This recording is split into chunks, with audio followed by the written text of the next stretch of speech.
Hello, everybody. Good evening, and welcome to the Functional Medicine Solution this podcast. And my name is Tal. I'm the Educational Director at the American Academy of Functional Health. And with us, we have Dr. Aisha. Hello, everyone. It's so nice to be here with everyone this evening. So I asked Dr. Aisha to join us for the podcast today because Dr. Aisha brings with her years of experience as a functional medicine physician, and she's got years of experience with using the functional and integrative nutritional approach. And so this is going to be a wonderful experience for all of us to learn more about functional and integrative strategies to help your patients.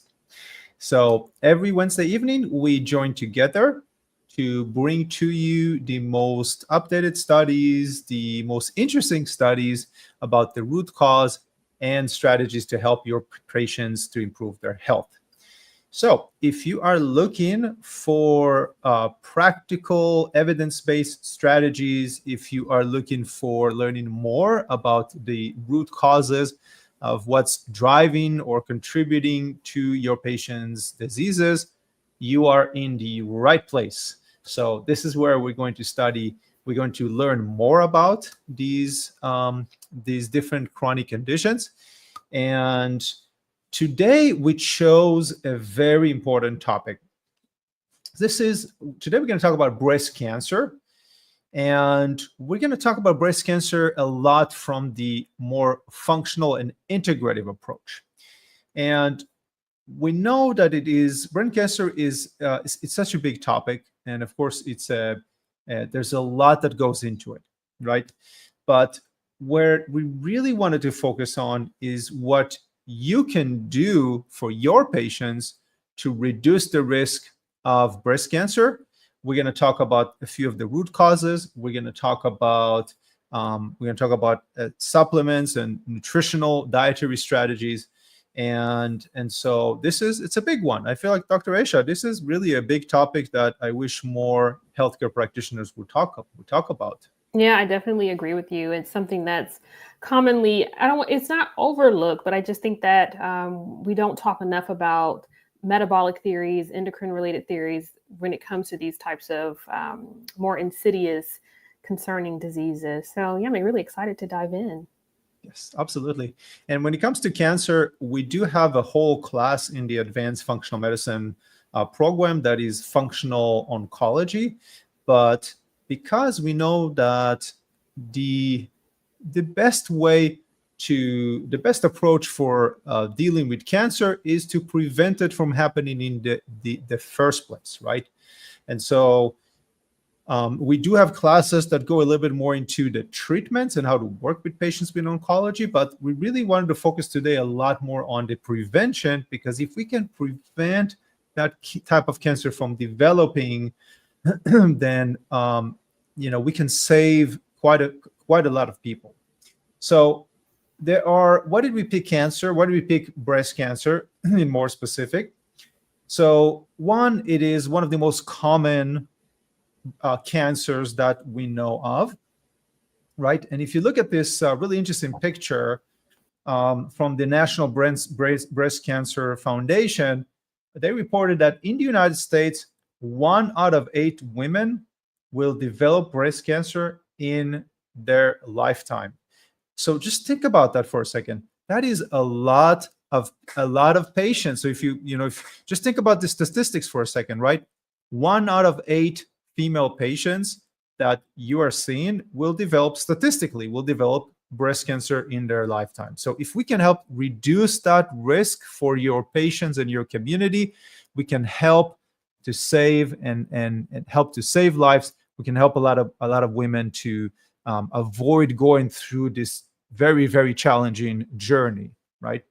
So a few things that we know about the risk factors, of course, is that there are genetic risk factors, right? And there are epigenetic risk factors, right? So let's take a look at a few of those risk factors. This is from the article in the Journal of Molecular Science. And this was published from 2025, just a recent article. And you can see, interestingly, they divided, and I really like that they presented in this way, right? It's like on the right side in purple, you can see the factors that we can't change, right? For example, gender, age, race, ethnicity, family history, right? If somebody have family history of breast cancer, like we can't change that, right? We came to this world, all of us, with certain gifts, right? And certain predispositions, right? And so it's helpful to understand the risk factors, the genetic risk factors. But where functional and integrated medicine really shines is the factors that you see on the left side. Those are the ones that are marked in green.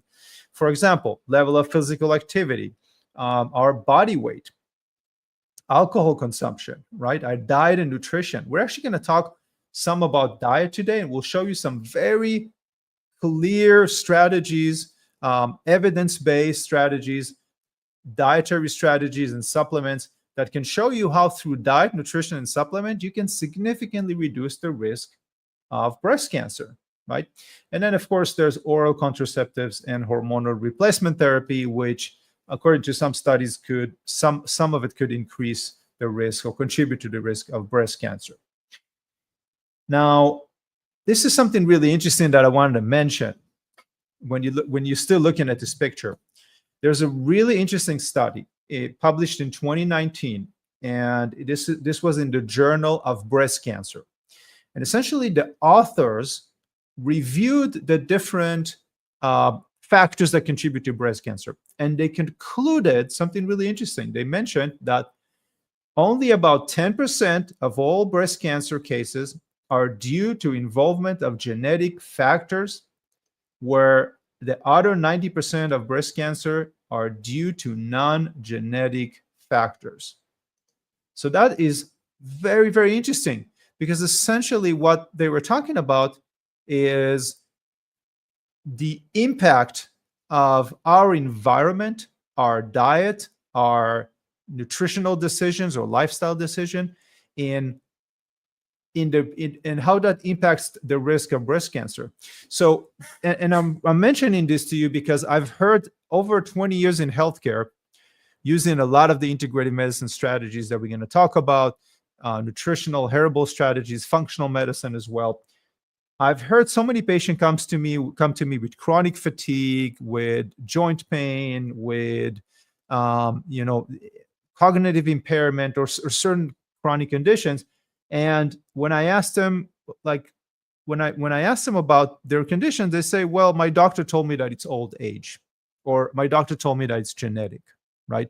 And so I wanted to mention that because, yes, there are hormonal changes that happen as we age. There's also the big topic of inflammaging that we talk more about in functional medicine. If you're interested in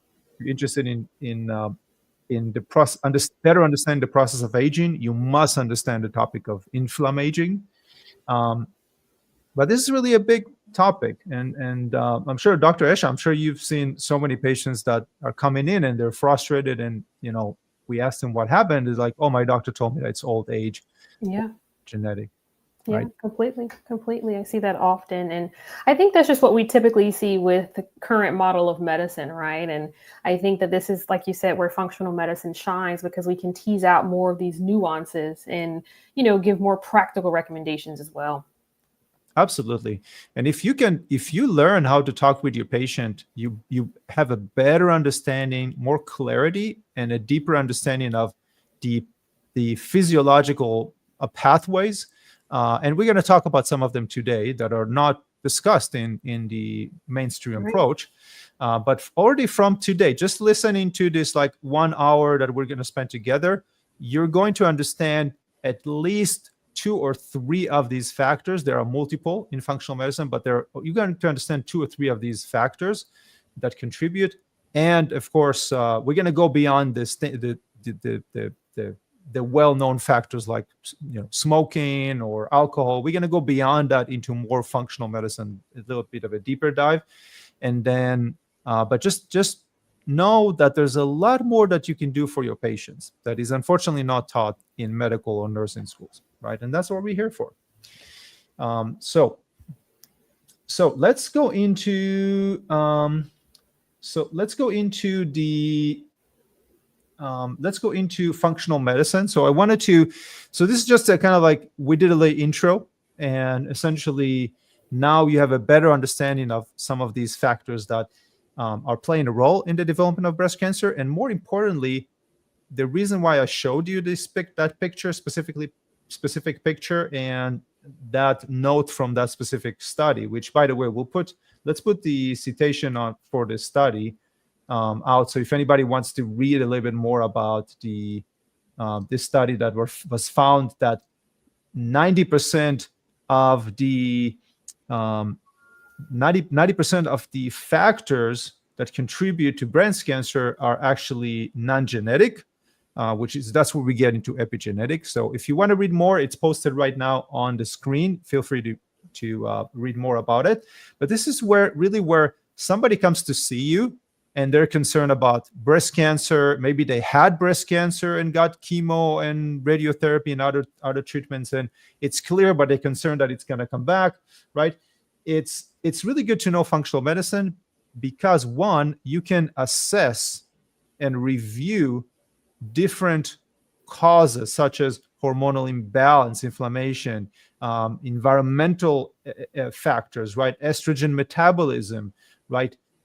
Diet, lifestyle. So you can really look at these different root causes and then assess how much of these are a bigger issue, have more potential for causing development of cancer in your patients.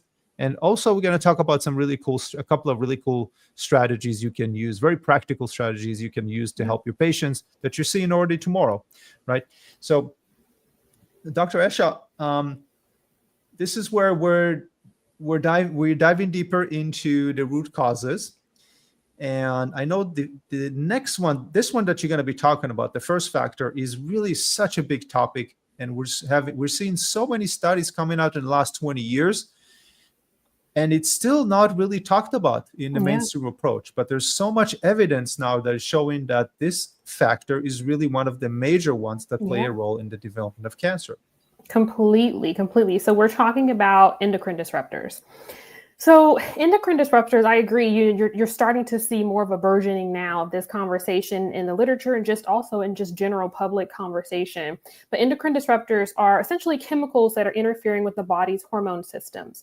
So they do this by mimicking or blocking estrogen. So this disruption can contribute to different hormone-driven cancers like breast cancer by promoting estrogen dominance, which we hear so much about, or even altering like our normal cell signaling. So over time with these changes, chronic exposure may actually increase breast tissue sensitivity and then the cancer risk. So when you think about endocrine disruptors, it's a fancy word that most people don't understand. Most our patients aren't really understanding what that means. So where are they found? So common endocrine disrupting chemicals include BPA, bisphenol A. So if you went to the store and you bought something and you got a receipt, there's BPA in the receipt now. So there's this huge movement in the integrative world to avoid receipts and touching receipts. But BPA found in plastics and can linings. So I tell patients, if you drink anything out of a can, even like the healthy drinks that are in a can now, or waters in a can, like anything with the can lining, you'll find BPA there. And then also with BPA, you'll hear people say, or brands will say BPA free. And usually with that, they're just replacing the BPA with another bisphenol type of compound or another compound that's also an endocrine disruptor. So you got to really be cognizant of those things and then let your patients know about that too. You have the phthalates, which are more personal care products, fragrances, your parabens, cosmetics, lotions, personal care products, your PFAS. That's a huge kind of burgeoning lately, this movement for eliminating these forever chemicals is what they call the PFAS. So you'll see some brands will say like, oh, we don't have any forever chemicals. There's some specific cookware lines that'll talk about PFAS. So you'll see that as an endocrine disruptor, dioxins, PCBs, which are typically industrial pollutants. that also trickle down into our daily life in various ways. So when you're able to encourage your patients or just in generally reduce these exposures to these chemicals, it's a key prevention strategy in functional medicine. And a big thing I learned from one of my teachers in school, Dr. Carrini, and he'd always say the number one thing is reducing your exposure. So there's no point in trying to do detoxes or detox therapies if you're not actually reducing the exposure source that's causing it. So what we want to do now is take a look at this image from a 2016 review article in the Journal of Oncology Reports. So this review article entitled Carcinogenic Mechanisms of Endocrine Disruptors in Female Cancers, it essentially is exploring how these endocrine disrupting chemicals may actually contribute to the development of hormone-sensitive cancers, particularly breast cancer and endometrial cancer. So you'll see in the blue, I have my special glasses, so I think that's blue. Yeah, it's blue. The dioxins, the plastics, the diethyl stilbestrol, the DES, and the DDT are kind of all the endocrine disrupting compounds. And you'll see the arrows directing what they're causing. So the dioxins, up here, you'll see they interact with this aryl hydrocarbon receptor, which is basically this fancy word for a receptor that also interacts with the estrogen receptor. So the dioxins interact with this receptor in response to these endogenous hormones and xenobiotics that are in the system. So with that, you'll have this reduction in the estrogen receptor transcriptional activity, which means there's going to be more pronounced impacts on the estrogen receptor beta and the estrogen receptor alpha, which leads to breast tissue differentiation, right? Which is kind of going towards breast cancer. So this is just like a more of a mechanistic view of how these compounds specifically impact the tissues. Instead of us just saying, oh, the dioxins contribute to breast cancer, we can actually see what receptors they're actually impacting and how they're impacting that breast tissue differentiation. Then you see the plastics. So plastics are kind of, they work in various ways, right? So plastics will actually release estrogen-related chemicals. They're also in and of themselves, just the chemical makeup of plastics, generally mutagenic and carcinogenic. So by that twofold pathway, you have this increased propensity or risk for breast cancer. And then you'll see the DES towards the bottom. And so these estrogen-regulated genes, the CFOS and lactoferrin, they're essentially these genes responsible for cell proliferation, differentiation, and immune function.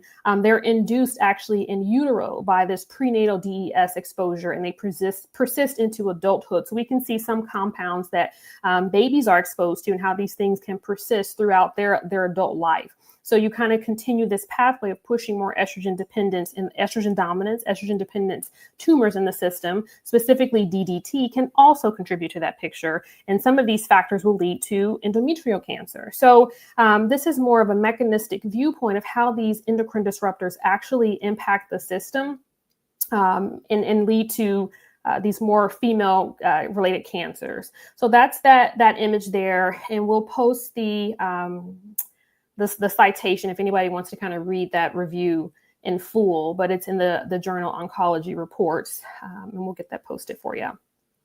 And so just outside of that, this is just a snippet into endocrine disruptors. There's way more information out there in literature to learn about how these impact the system. So to refresh your memory about endocrine disruptors, where they come from, how they impact our cellular biology. If you're interested in learning more about these things, you can always log into your course dashboard in the Advanced in Clinical Functional Medicine certification program and just revisit those modules. You can also book a coaching call as well. So we will, if it's okay, we'll go into the quiz. If you're ready, Doc. Okay, perfect. So quiz, what is the primary way endocrine disrupting chemicals contribute to breast cancer development? So A, they damage DNA directly. B, they mimic or interfere with hormone signaling, especially estrogen. C, they suppress immune function. Or D, they increase calcium absorption. So I'm not sure if you guys So are you ready for the answer? You can feel free to put it in a chat if you want to, and or just think about it in your head, and then we'll show the answer. Yeah. All righty. Okay, perfect. So let's talk about the answer. So the correct answer is B. They mimic or interfere with hormone signaling, especially estrogen. So these endocrine disrupting chemicals can mimic estrogen, like we mentioned previously, or interfere with its signaling, promoting these hormone imbalances that increase breast cancer risk. Absolutely. And I'm so glad that you brought this up, and we're actually starting this functional medicine discussion with talking about breast cancer risk and BPA. And one thing that, and it's a big topic. So one thing, and there are ways to obviously also test for different environmental chemicals and compounds. So you can actually test it in your patient and see what are the levels or what's the exposures. One of the challenges, I'll add something really important to what Dr. Escher was saying, is that when she was saying that there's many different groups, right? So here, Dr. Escher was talking about BPA, right? And it's found in plastic bottles. If your patient is warming up food in plastic containers, like Tupperware, stuff like that, the heating process just increases the leakage of those chemicals. But even just think about leaving a plastic bottle of water in your car on a hot day or a warm day, right? That by itself for a few hours could already leak more BPA. But I'll add something even, I would say probably this is something very significant, very important to understand as healthcare practitioners, we're talking about just one group. And there are other groups that we want to be aware of, right? When we're working with a patient that has the genetic predisposition, we also want to be aware, thinking about the long term of what's going to happen to this patient, right? And doing the best possible, giving them the best possible recommendation, is to also understand that there are other groups that could impact, right? So for example, lead. If your patient lives in a house that was built before 1980, it is very likely that there's lead in the house and it's leaking. It could be lead in the paint, lead in the windowsills. Those heavy metals are around us all the time. Some pipes still contain lead, and so that goes through our drinking water. And lead can cause a variety of issues. Could impair DNA repair. It can impact the hormonal imbalance. It can accumulate in the bones, right? The half-life of lead is between 25 to 35 years. So we have to also think about these issues, right? That everything that is all around us. What's in your patient's lotions, right? Think about what's in your patient's lotions that maybe shouldn't be there, that it's not a part, it's not it's a chemical, it's a man-made chemical that can be absorbed through the skin into our body, right? So that's something that's really important. So I'm really glad, Dr. Escher, that you brought this up. Of course, talked about a little bit more in depth about the mechanism, but those are also important. So remember, everything you are exposed to could have some sort of physiological impact. Even in small amounts, it could have a physiological impact. Small amounts over time, right, could have a physiological impact, right? So that's something that is really important. And as Dr. Escher said, we got specific module on all the different important groups and what to look for and what to ask your patients about. How do we test for it? How do we have a specific module on chelation and herbal chelation and nutritional strategies. So we got a lot of that in the program. So you can just log into the program. I think it's module 4 or 5 or something like that you already get into, like, how do we test for phase 1, phase 2, phase 3, and how do we support each one of those phases if we need to. So this is where we're getting into the root cause number 2. So root cause number 2 is a very important factor that is, unfortunately, in so many cases, is kind of overlooked when we work with patients, and that is processed food. We know that the standard American diet is unfortunately full with additives, preservatives. There's pretty much refined sugar in so many products out there. And if you, just as an experiment, if you pick up so many of the foods that are either cooked, prepared, or whatever it is, they have some sort of flavoring, like a salad dressing or a sauce. You'll see sugar in so many of those products. And so the problem really with the high amounts of refined sugar, the unhealthy fats, we talked in previous discussions on what are unhealthy fats, and then additives and preservatives, is that many of those promote the risk of breast cancer through several mechanisms. So some of these mechanisms are really through increasing, and if you really just take 2 or 3 things from this concept of how processed food contributes to breast cancer, it's through inflammation, so chronic systemic inflammation. Second to that is insulin resistant, and third that would be overweight or obesity. So that's something that those are the 3 things you want to remember, which is the impact of how our foods really impact the risk of breast cancer. So let's take a look at some interesting. We always like to use pictures because a really good picture image can show us a lot of really interesting data. So I wanted to share this information with you. This is a large prospective study. And so there's a large prospective study that was found that there was a 10% increase in the proportion of ultra-processed food in the diet was associated with a significant increase of overall cancer risk. So we're going to go over exactly what type of foods do we really want to be talking about with our patients, right? So for example, this is just in case you're wondering where is this coming from. This was published in the BMG, the journal BMG, and this is the British Medical Journal, and it was published in 2018. So the picture that you're seeing right now has dietary fats. So you can see number 5 on the top, dietary fats increases receptor positive cancer, particularly ER plus risk of breast cancer.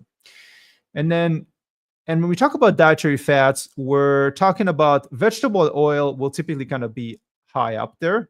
And then there's more of a healthy fats that can actually reduce the risk of breast cancer, such as olive oil. Now, red meat is associated with, it releases carcinogenic compounds such as heterocyclic amines, which mediates the onset of breast cancer. Red meat also, by the way, high consumption of red meat. So if your patient is living on burgers all the time, right, burgers and fries, or other types of meat, like processed meats, other processed meats, it could also increase the risk of colon cancer. So that's important to understand. Red wine, so alcohol consumption, was also found to have an increased risk. There's foods that are positive, right? So soybean, for example, consumption are involved in breast cancer risk reduction, in lowering breast risk reduction. Fiber would be an important one. So if you really just take 2 or 3 things from this slide, is obviously alcohol. Yes, we all know about alcohol, the harmful impact of alcohol, but healthy fats are really important. You can actually elevate the level of inflammatory, the activation of inflammatory pathways in your body if you consume the wrong fat, just by doing that. If you have high consumption of meat, that's another issue, because one, yes, you're getting higher amounts of protein, right? But on the other hand, you could be increasing the risk of not just breast cancer, but other types of cancer significantly. And then fiber. The more fiber you consume, the better. We're going to talk more specifically, like what does the studies show, which is what is the ideal, optimal fiber consumption, and how much can we reduce the risk in terms of percentages, right? So we're going to talk about that. We looked at some really cool studies. We'll share them with you. And then, of course, with fiber, it's very natural that we're going to talk about fresh fruit and vegetables. We're not talking about starchy vegetables like potatoes. We're talking about green, leafy green vegetables. We're talking about cruciferous vegetables, right? We're talking about vegetables, anything that has high fiber, apples, whatever it is, blueberries. Those are great because they have fiber and they have phytonutrients, right? And of course, if you want to learn more about clinical nutrition for specific each chronic condition, we got you covered. We have that in the advanced and clinical functional medicine program. That's where we teach functional medicine and integrative medicine all together. So let's go into, before we go into a little quiz, I wanted to mention this really interesting study. So this was the study that was published in the British Medical Journal in 2018. And they found that if you increase the consumption of ultra-processed food in your diet by just 10%, right? It's associated with an 11% increase in the risk of breast cancer, right? So this is just a really clear example of how our dietary changes could increase or significantly reduce the risk factor. So if your patient is already ordering a burger, maybe ordering a side salad instead of French fries, in the long term, can really make a significant difference in their in the development of cancer, their health, their function, right? And maintaining the integrity of their body, right? So that's why it's really, really important to talk to our patients about it, right? Talk to our patients about how much fruits and vegetables do they consume. Explain to them that the more processed food they're eating, the higher risk of breast cancer. They're increasing the risk of cancer, right? And if they're choosing to eat more whole food vegetables, fruits, whole grains, more fiber, they're actually reducing the risk of breast cancer, right? So that's really, really important. I wanted to make sure that we get that covered. So here's a little quiz to kind of conclude the section so far. So quiz number 3. Which of the following compounds commonly found in processed food may act as endocrine disruptor? 1 is natural spices. B is synthetic preservatives and packaging like BPA. 3 is omega-3 fatty acids. And 4 is fiber. So which one of them may act as endocrine disruptor? And the answer is B. So we just mentioned that BPA, synthetic preservatives, and what's in the package of the food, right, can impact unfortunately, how much of these chemicals that are entering our body and can cause, they can either mimic estrogen or, as Dr. Esha said, they can start disrupting our hormonal imbalance, right? So, Dr. Esha, this is where it's so important to. We believe that every healthcare practitioner should dive deeper into functional medicine and integrative medicine because that really allows them to provide better long-term solution for their patients.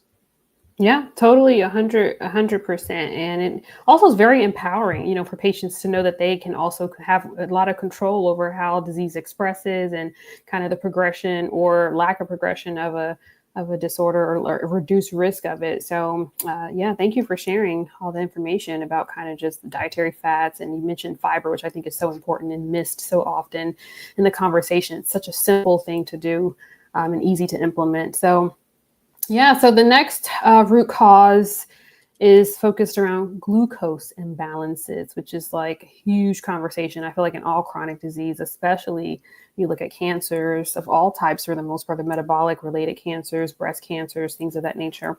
So glucose imbalances, chronic high blood sugar, insulin resistance can significantly increase breast cancer risk.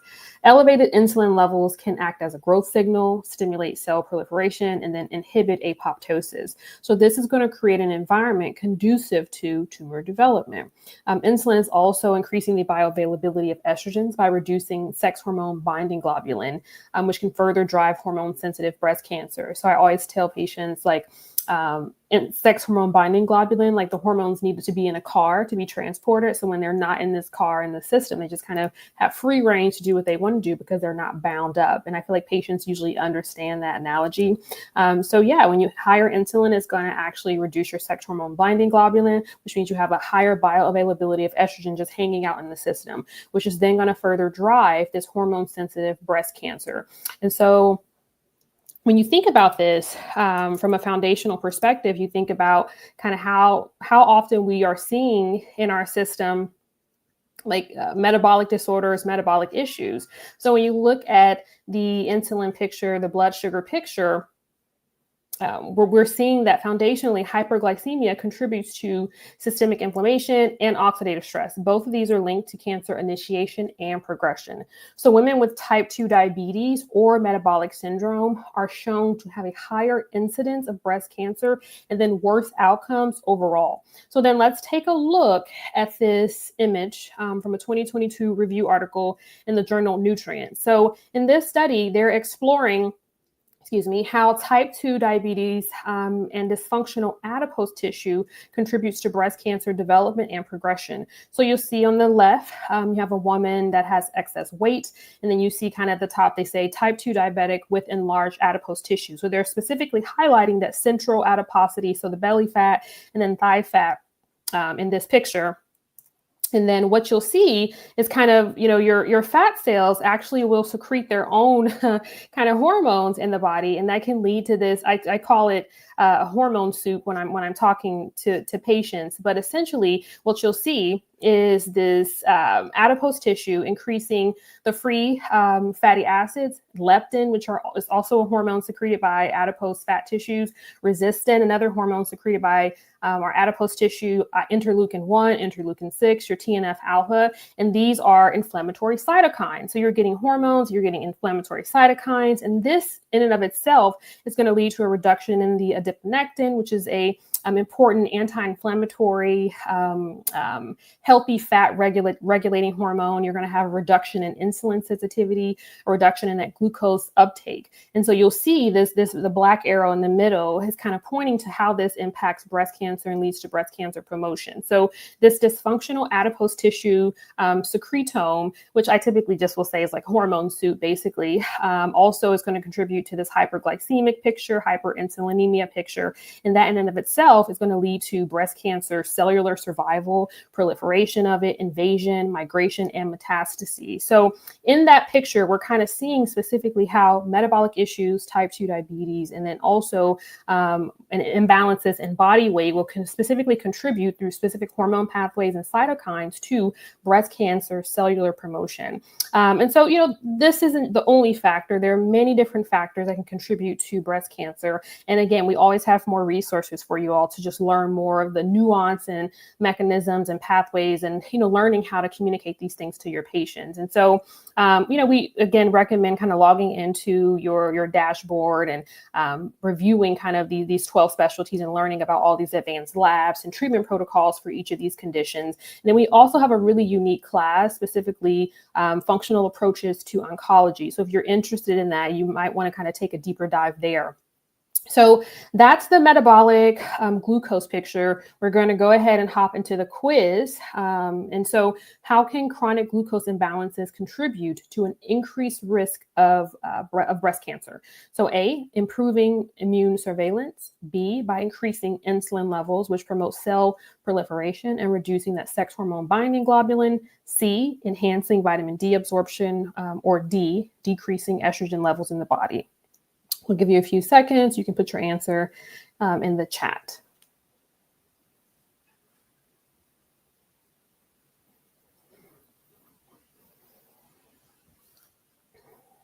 Alrighty. So the correct answer is going to be B, increasing insulin levels, which promote cell proliferation and by reducing that sex hormone binding globulin. And so, just kind of recapping, that chronic hyperinsulinemia can stimulate cell growth and then lower that sex hormone binding globulin, increasing that free estrogen, and then potentially promoting hormone sensitive breast cancer.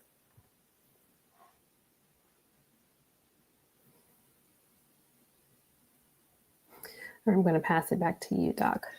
Yes, I'm so glad that you brought this up, and we have kind of covered these two or three topics, because if you can address even just one of those or two of those with your patients, you're already going to do them a really great service in the long term, right? That's what we're looking for, really, about the long-term impact of what it is that we are doing for our patients.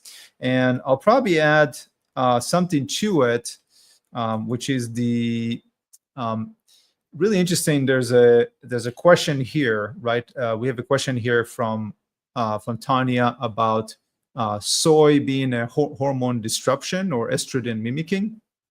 So something that I wanted to mention, it's really interesting because I have read that in several blogs online, saying that soy is, there's even one blog that said avoid soy, avoid all soy products, and so I understand the concern because it was it's posted online several places, but we have to remember that there's a lot more to when it comes to soy. It has been traditionally used for hundreds of years, right, in Asia. And so when we look at the studies, soy is really interesting. It's the studies showing that this does not contribute to the sort of the bottom line. It doesn't really contribute to an increase of breast cancer risk. And when we look at soy, there's soy isoflavones, which is really, there's a group of different phytonutrients. They're also referred to as phytoestrogens. So the answer is a little bit more complex, because phytoestrogens, such as isoflavones that are found in soy, they are structurally similar to estrogen. But here's something and so by that, because they're structurally similar to estrogen, they can bind to estrogen receptors, right?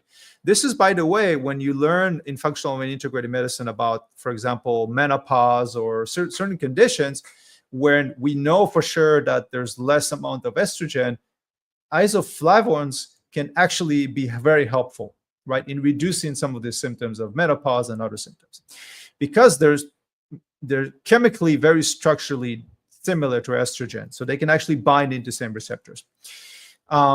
They can also bind to the ER beta, which receptor, which has a protective effect against cancer.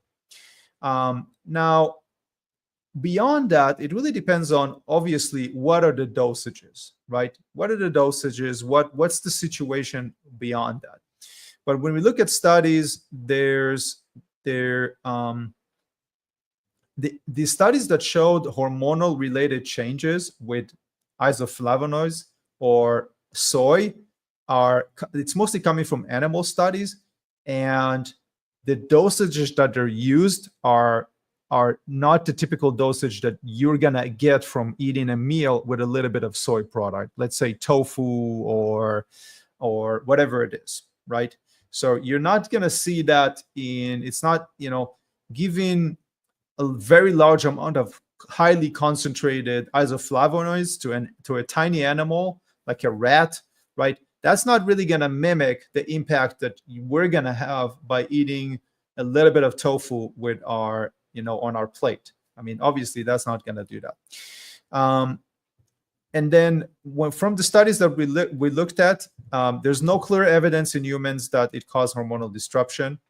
There is estrogen-like activities, but it is very weak and very selective, so mostly ER beta receptor. And then there are epidemiological studies that showed reduced risk with consumption. So if you enjoy edamame, tofu, tempeh, soy milk, there's not those are not a big issue, because obviously you're not going to be able to consume enough of those to actually trigger such a big impact. Now, when we talk about in the integrative functional medicine programs, we talk how to use isoflavonoids, supplements that are highly concentrated for very, very specific situations. And that's, of course, we look at studies again to look at that. So moderate intake is safe from whole foods, right, is safe and may even be protective. So that's just to put it out there. But it's a good question. It's a really, really good question to ask, right? So this is where we are diving into. So we're concluding our functional medicine section. And if you really take 3 things from this section that we talked about, is really talking about to your patients about asking about the environmental exposure and educating your patients a little bit about that. You don't have to do everything in one session, in the same session, but help your patients better understand how to reduce the risk. So the question is, what's in their environment that is contributing to the risk of the development of breast cancer? I'll give you a little hint that I found from several years. This is not from any clinical study. This is just anecdotic information from my own experience.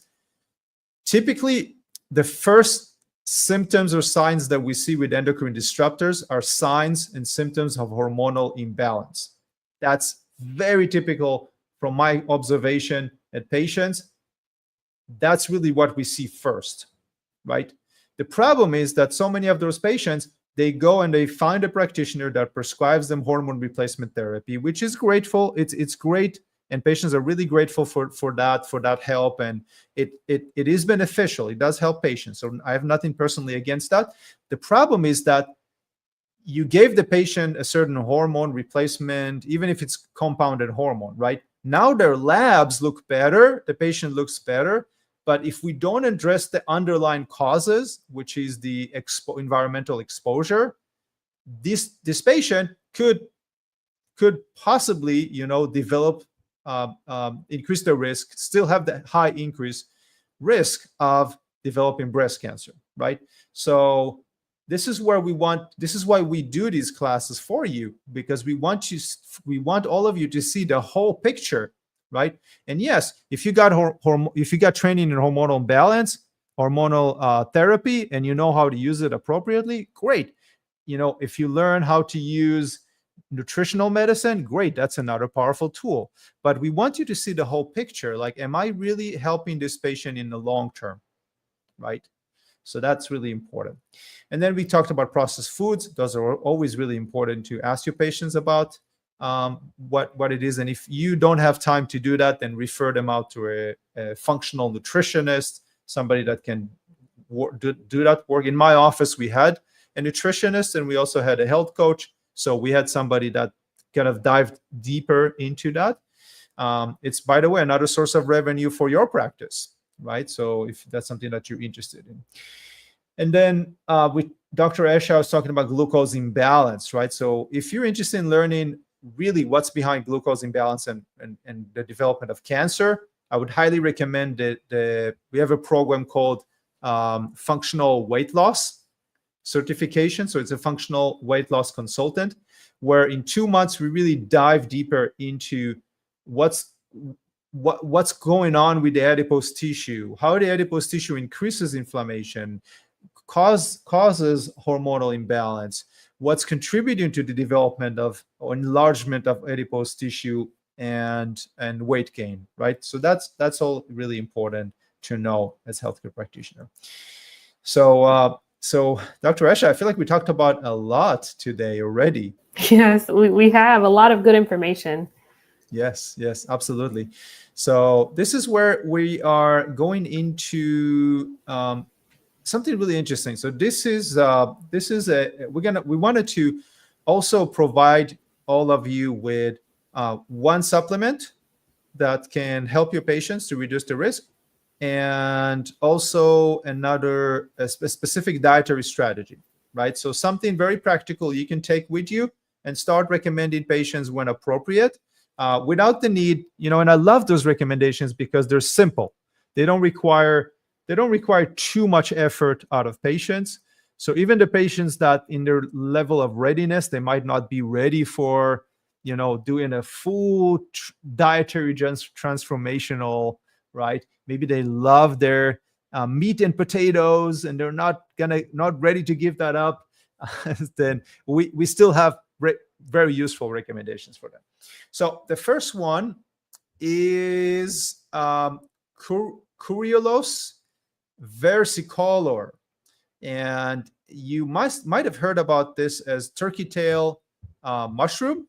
This is the more common and well-known name for it. And it's really gained attention gaining more attention now in the integrative oncology or functional oncology world, because it has potential to enhance parts of our immune system and has anti-cancer effects. Now, very interestingly, I wanted to share with you this really cool study.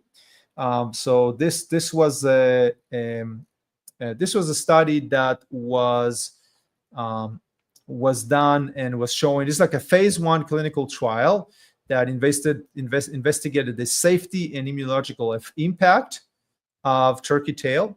And the study found that a daily dosage of up to 9 grams was well tolerated and associated with increased lymphocyte count and increase in natural killer cell activity, which could be very beneficial, obviously, for patients that they can reduce the risk, and also patients that were identified or diagnosed with breast cancer. So let's take a look at this picture.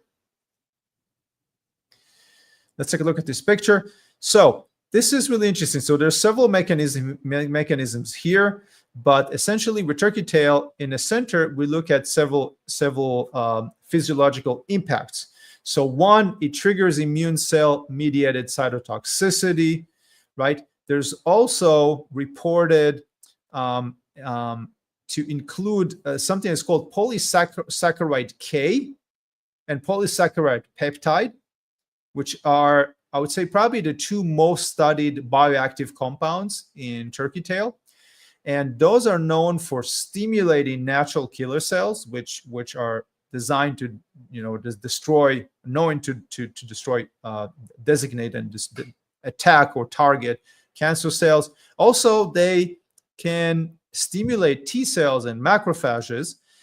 And now, interestingly, they are also have a immunomodulating impact. So we don't go into that. We're not going to get into this today, but we talked a little bit about inflammation. And there are certain inflammatory pathways and some studies that are showing a strong association between systemic inflammation, chronic systemic inflammation, and risk of developing cancer, right?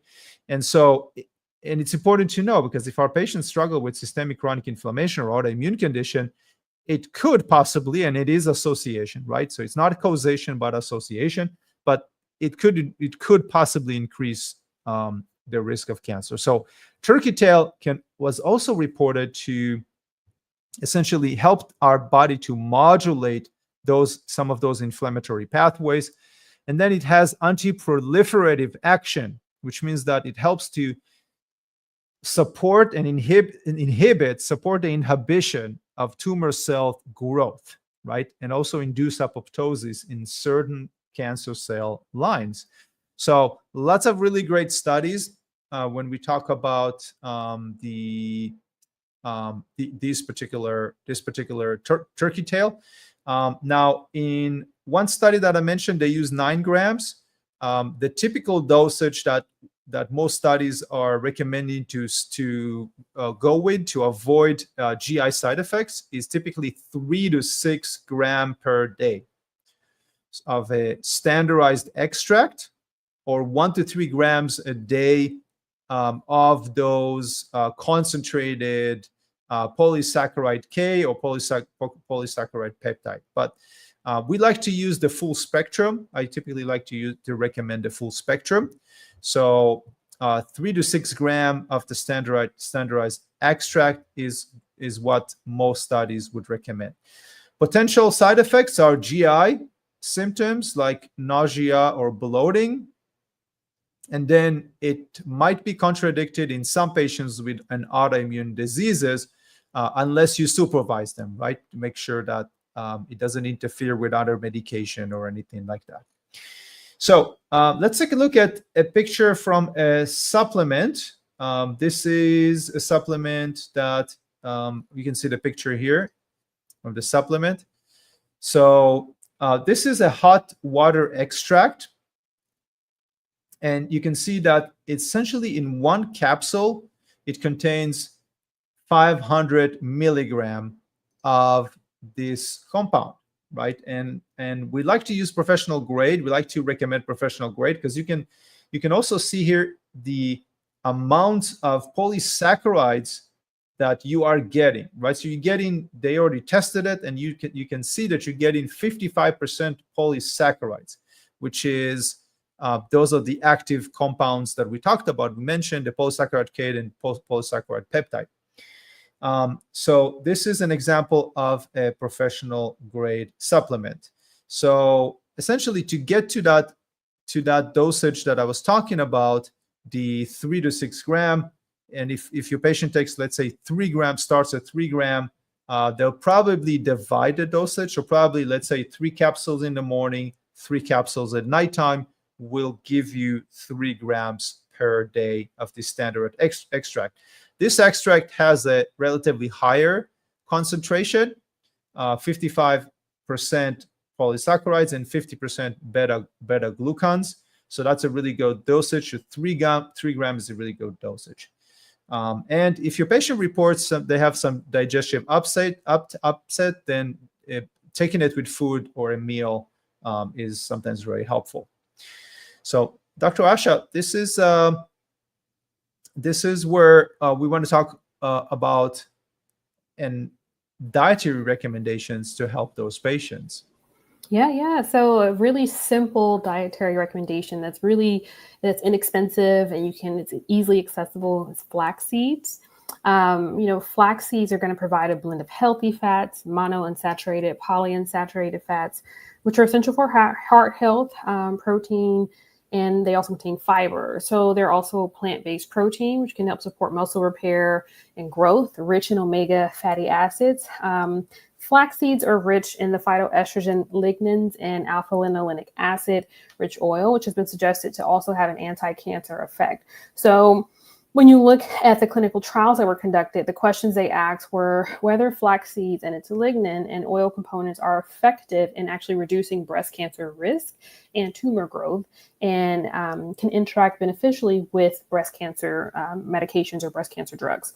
So the clinical trials show that flaxseed, about 25 grams per day, containing 50 milligrams of lignans for 32 days, reduced tumor growth in breast cancer patients.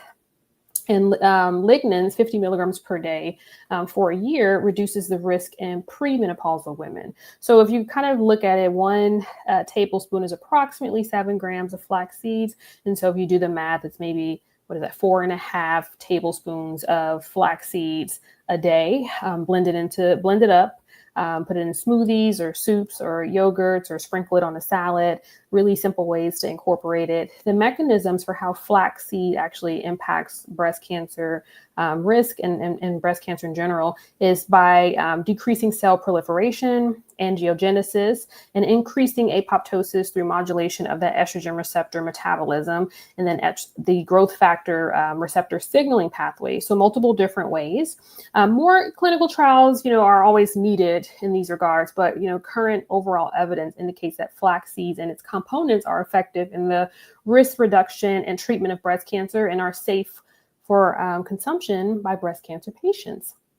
So we're going to look at this image that's on the screen, and basically it's evaluating flaxseed and its lignin and oil components, and if they're playing a role in reducing the risk and improving the treatment of breast cancer. So Here we can see the polyphenolic phytochemicals are capable of interfering with cellular and molecular processes in various stages of carcinogenesis.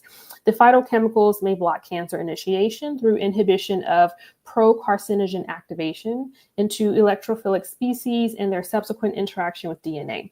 Alternatively, these phytochemicals can stimulate carcinogen detoxification and their subsequent elimination from the body. So detox and elimination on this top image here. And then the second image you see below is actually showcasing how the phytochemicals may suppress cancer by interfering with cancer promotion, a reversible process that involves non-genetic changes, or by regulating cancer progression, which is a complex process that involves both genetic and non-genetic changes, as well as cell survival.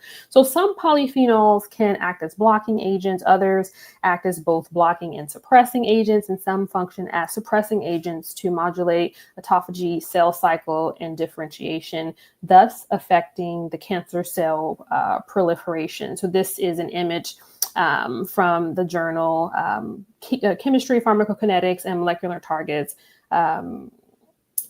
journal. So essentially, when I see patients who are, on cancer therapy or their post-cancer treatment, I'm always recommending flax seeds. And they do use every day 4.5 or so tablespoons, and they're finding ways to incorporate it in your breakfast or lunch or their dinner. And after a while, it just becomes a typical routine for them. So I think it's a really simple, inexpensive way, about $7 for a pound of organic whole flax seeds. And you want to get them whole, but then you want to also kind of grind them up, when you're about to use them, just to kind of maintain their peak freshness. So, and whole flax seeds may pass through your intestines undigested, which means you won't get all the benefits also. So typically, like I said, you want to grind them up so it's easier to digest. And so again, 25 grams a day is about 4.5 tablespoons. So 1 tablespoon is about 7 grams of flax seeds. So a really inexpensive way to modulate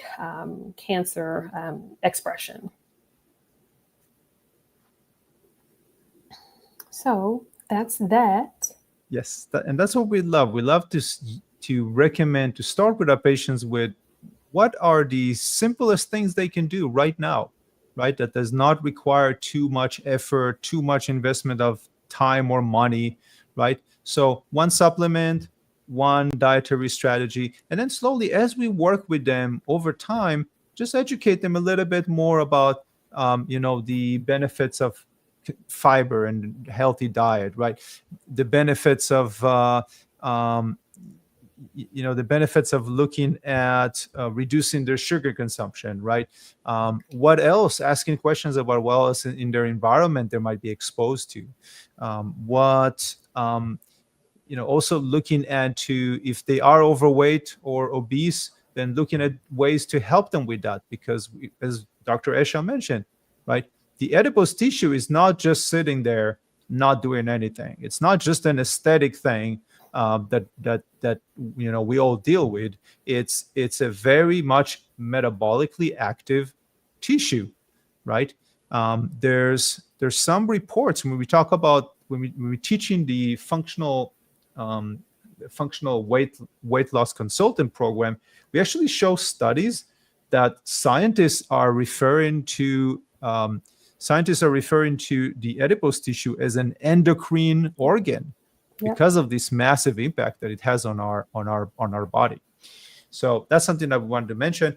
And then if somebody has a question, this is a good time. You can put it in the chat because we're almost concluding. And one thing that I wanted to mention about the supplement of the turkey tail is that the company that we posted, I didn't say the name, but it was on the bottle. It's NFH, which is Nutritional Fundamentals for Health. That's the name of the company. There are lots of different supplements out there, but when we teach, we always try to find what is the highest quality supplement, professional grade, that has the same compound that they're using in clinical studies. So that's why we recommended that. And then also they have a third-party testing and clean label standards that is really important. And then one thing that I would mention with this supplement, as I mentioned, with patients with autoimmune conditions, we might not choose to use turkey tail, or if they're consuming, let's say they have an autoimmune condition, they're on a certain drug like immunosuppressant, tamoxifen, and they also diagnosed with breast cancer. We want to make sure that we are very cautious when we use, because a lot of patients will go to Google and ask Dr. Google, what should I take for my condition, right? What else can I do? But we want to be cautious with turkey tail, because turkey tail, it could create a drug herb interaction if they are taking immunosuppressant drug and turkey tail, because turkey tail activates multiple immune components, right? We talked about several of them, like T cells and natural killer cells and macrophages and all of that stuff, right? So if your patients had an autoimmune condition, and they were also diagnosed with breast cancer, or they have high risk, then log into watch the functional and oncology class on our advanced functional medicine platform. And there are other recommendations, dietary and supplements, that they can use without concern about interaction with immunosuppressant drugs, right? So as usual, this was a lot of fun. I really enjoyed being here with you and talking about what can we do, what can healthcare practitioners do to help their patients with reducing the risk, and hopefully not having to go through the very stressful, very challenging journey of going through chemotherapy and radiotherapy. And as somebody who I've lost in 2020, I've lost a family member to colon cancer, and I saw them go through all these. They went through all the different treatments, and eventually they died. It probably took about 3 years, and they died. And then another family member now that's dealing with cancer, and just see them withering away. It's just so hard, right? It's so hard. Even the treatments themselves. I mean, just the going through chemotherapy round after round. It's just very, very hard, very challenging, right? So if we can help those patients, prevention is the best medicine, right? Best form of medicine. That's right. So I want to thank Dr. Esha for being here, sharing her clinical experience with all of us. And I want to thank our media team and Jacob for allowing us to be here, for modulating all of this.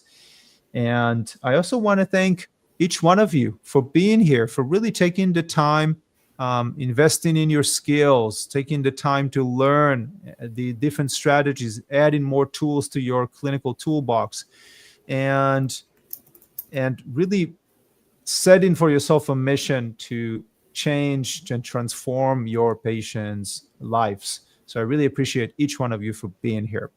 As Dr. Esha said, log into the platform, keep on learning this material. There's a lot more on the platform. We have lots of clinical guides. You're also invited to schedule a coaching call. So when you're in our functional medicine, and this is something that I'm always bringing up again, because we want you to know about this. When you're in our advanced functional medicine program, you get coaching. We got functional medicine physicians that are ready for you to step in and say, one-on-one, it's personal. I took myself as my first case study, and I was able to use the clinical evaluation tools, the clinical guides, and with some guidance, I was able to transform my health. I don't need any medications anymore. I used to be on 3 medications when I was younger. So you can transform your own health. You can become your own case study and success story. If there's somebody in your family that needs help, you can book that call for them, right? I used my father as a case study. I was able to help him improve his health and address his health concerns. And you can also take a patient. You got a real patient struggling right now, use the clinical evaluation tool that the Academy gives you and book a call. It doesn't cost you anything. The Academy covers the cost of those scheduled calls, the one-on-one calls. So book a call. That's all given to you. And one thing that I wanted to mention also is that if you're a guest here, as one of our guests here in this class, and you're interested in learning functional medicine, this is the best place to learn the clinical application. If you're interested in more theoretical, philosophical, or academic focus, there are other programs that do that better than us. We're really good at going straight to the point, which is, here's the mechanism, here's what you should do with your patients, here are the labs, and here are the treatment strategies, right? So that's what we're very good at, with mentorship and with practice building program. And we got lots of other cool tools that are coming out, like the app is, the functional medicine phone app is, I'm seeing it right now. It's starting to pop, the last version on the app stores. So we'll give you all an update next week about in the next week or in a couple of 2 weeks, how do you get it? And so that's a big part of it. And then our promotion for the program ends in July 1st. So on July 1st, the operations is changing. The operations department is changing. The ending the current promotional price. So congratulations to all of you who enrolled before June 30th or July 1st. The price is increasing to the retail price. So it's going back to the retail price. So if you want to save, it's about $4,000 that you can save by enrolling this month with a promotional price, and get everything included with it: the mentorship, the 6-figure functional medicine practice blueprint, the phone app. You get everything. Everything is included. Plus a live ticket to the functional medicine clinical summit that is coming up next month on a Saturday. So again, I want to thank everybody. Thank you so much, Dr. Esha, for being here. It was a lot of fun. Thank you so much for having me. This was really fun. Thank you so much. Yes. And I hope that you will take care of yourself. All of you, keep doing the amazing work that you're doing for your community, and we'll see you in the next class.